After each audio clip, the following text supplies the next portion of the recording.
Bonjour et bienvenue sur la cuisine de Philippe. Aujourd'hui, je vous présente la recette du fricando aveyronais. C'est une spécialité comme les caillettes de l'Aveyron. Pour réaliser cette recette, 1 kg de foie de porc, 1 kg de gorge de porc et 600 g de maigre de porc. Il faudra également une crépine, 2 œufs, 5 centilitres d'armagnac ou de cognac, c'est facultatif, 3 échalotes, 4 gousses d'ail, 30 g de sel, 5 g de poivre, une cuillère à café d'herbe de Provence, un peu de piment d'Espelette et 2 cuillères à soupe de farine. Première étape, faites tremper la crépine dans un saladier d'eau froide et vous renouvelez l'eau à plusieurs reprises. Il faut la laisser tremper pendant au moins 2 heures.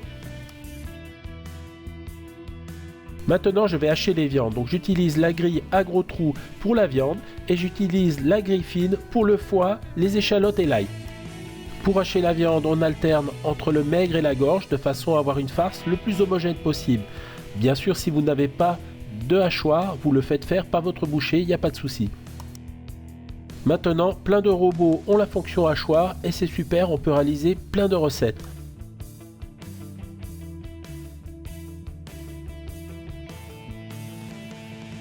La viande est hachée, on voit donc que les morceaux sont suffisamment gros. Maintenant, je vais changer la grille de mon hachoir et on va passer au foie.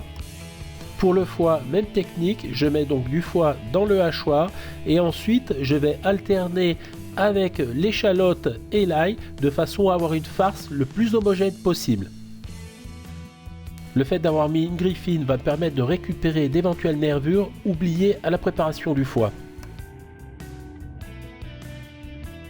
Le foie est haché, c'est pas très ragoûtant, mais c'est comme ça que ça doit être. À présent, on va passer à l'assaisonnement. Dans un premier temps, je vais mettre du piment d'Espelette, donc c'est suivant les goûts. Moi je mets une demi-cuillère à café. Ensuite, on va mettre le sel.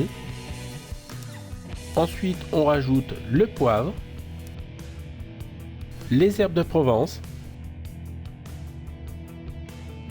On rajoute l'alcool, bien sûr c'est facultatif.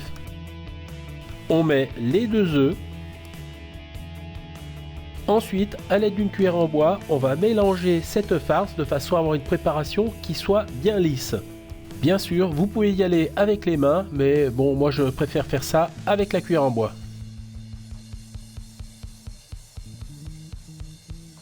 Lorsque la préparation est bien mélangée, je vais rajouter la farine. Donc la farine va avoir pour but de donner de la consistance à la farce. Comme vous pouvez le voir, la farce est assez liquide parce qu'elle contient beaucoup de foie. Et là pareil, je mélange soigneusement de façon à répartir la farine dans l'ensemble de la farce.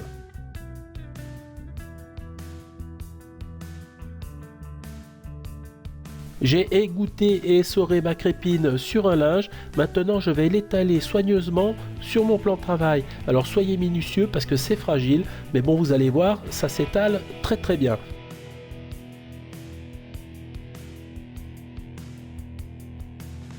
Maintenant, je vais former les pâtés. Donc je vais mettre de la farce sur un coin de la crépine que j'ai étalé sur mon plan de travail. Ici, je vais en mettre environ 3 cuillères à soupe. C'est l'équivalent d'une petite orange, donc que je mets sur le bord.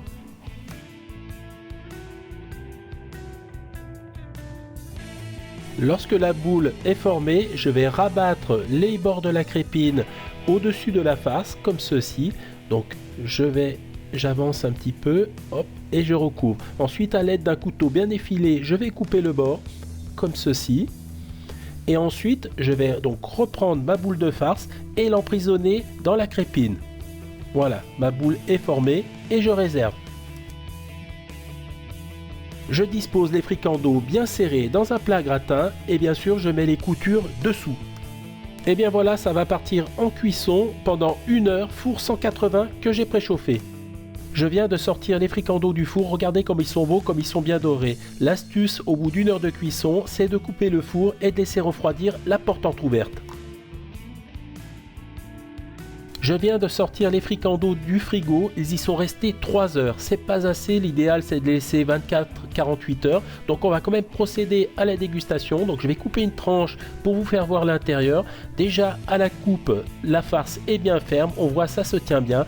Regardez, on voit donc on a une belle tranche avec différentes textures de viande.